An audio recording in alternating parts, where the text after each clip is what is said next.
Okay, so let's just jump right in. We all know the worlds of work and school have been completely turned upside down. But here's the thing, is the way we're learning online actually getting us ready for working online? That's the huge question we're digging into today.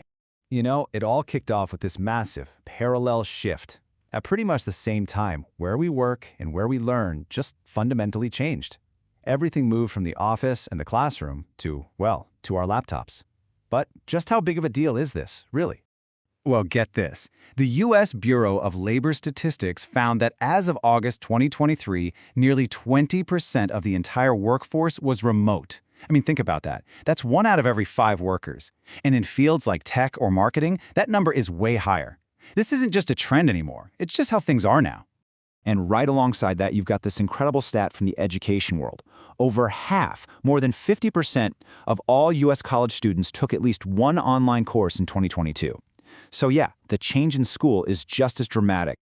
Okay, so this is where it all comes together, right? You've got millions of people working from home and millions of students logging into class online. But, and this is the big but, are the skills being taught in this new kind of classroom the right skills for this new kind of workplace? Are we even connecting those two worlds? To figure that out, we're going to look at a really cool case study. It's about a course that was totally redesigned, and it might just be the blueprint for how to do this right.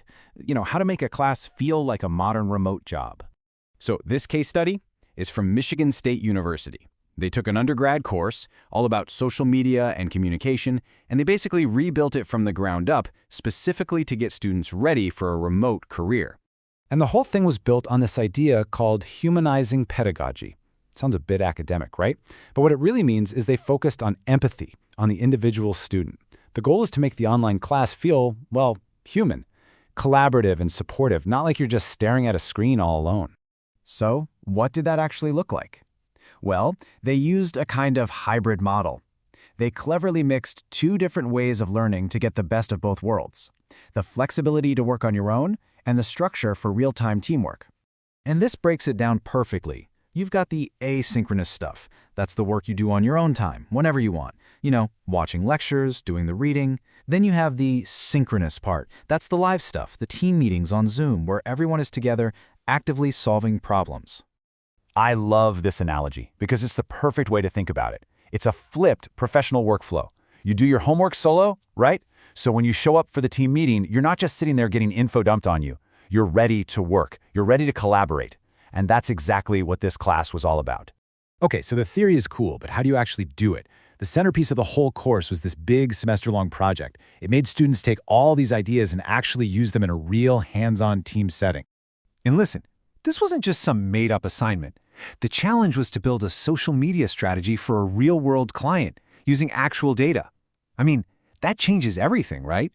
Suddenly the stakes are real, and the work you're doing feels like it actually matters for a future career. And they didn't just throw the students into the deep end. The whole project was broken down into these clear, step-by-step chunks.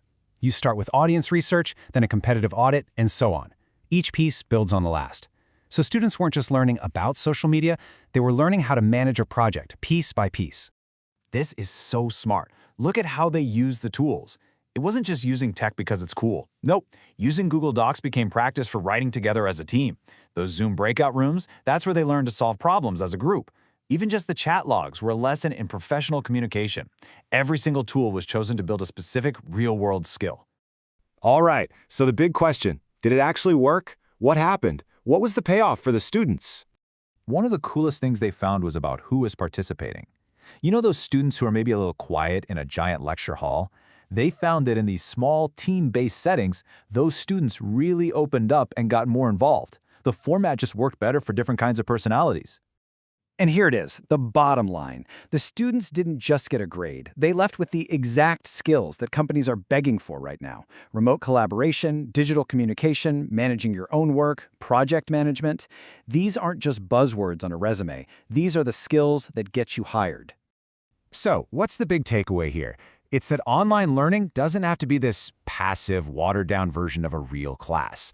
When you design it thoughtfully, when it's on purpose, it can actually be an amazing training ground for the skills we all need to make it in today's workplace. And that leaves us with a final question, something to really chew on. If this is how we're going to work in the future, shouldn't this also be how we learn?